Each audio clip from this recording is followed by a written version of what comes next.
Geboortegrond refers to the place of birth.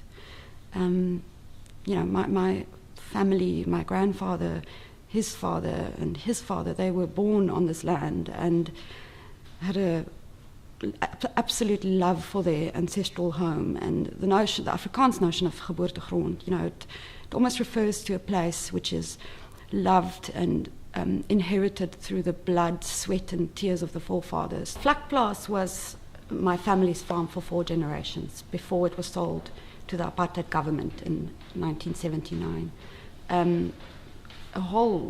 The place has accumulated a really terrible history of horror and torture, and became the symbol of apartheid, of the worst aspects of apartheid history.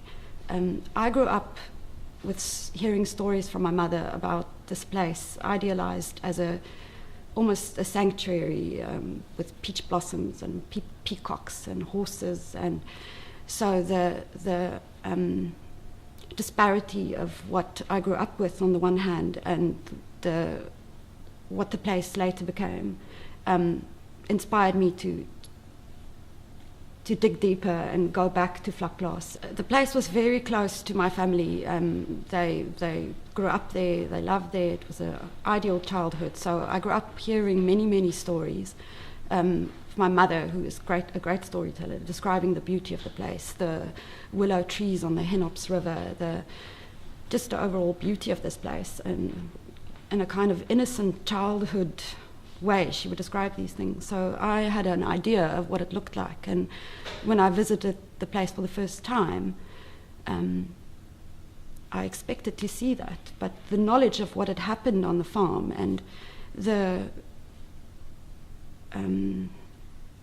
shock and the horror and the sadness of it all really touched me, and I decided to make a body of work that looks at this landscape and how it has transformed. It's a triptych that consists out of 3 photographs.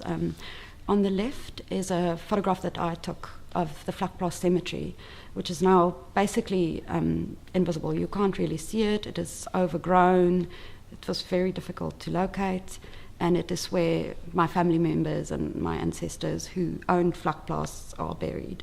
The photograph in the middle is a color photograph of 2 porcelain ceramic birds that I inherited from my family. These objects, with their frailty and the way they sort of, they have this violence of history. They are old objects that have been passed down from generation to generation onto me, and they are very precious to me. And they sort of symbolize my, what I inherited, this heritage of Vlakplaas. On the right is an old personal family photograph of a funeral procession, the funeral of my great-grandfather, Gerardus Robert Stewart. I framed these works with oval 1920s style, with convex glass frames. The reason for this is, these frames were typically used in old family farms at the entrance where the family matriarch and patriarch,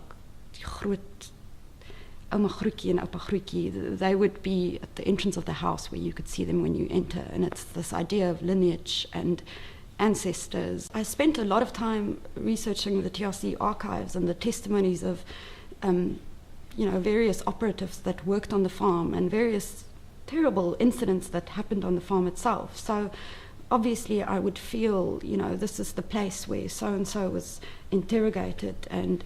But at the same time, my mother accompanied me, and she would tell me, oh, this is the butter room. This is where we used to make butter and hang biltong from hooks on the ceiling. And at the same time, the caretaker of the farm would tell me, oh, no, this was the torture room. This is where they hung people from the hooks on the ceiling, but for different purposes. And, going into that space, and it's, and rethinking the history and what occurred there. And it's very powerful, and it is emotional. For me, with this project, the land became the most important thing, this idea of the land and the love of the land, and especially in my family's case, the need to be returned to the land, to go and be buried in the land, in my grandfather's case, even though it wasn't possible, inspired me to produce these works like I did.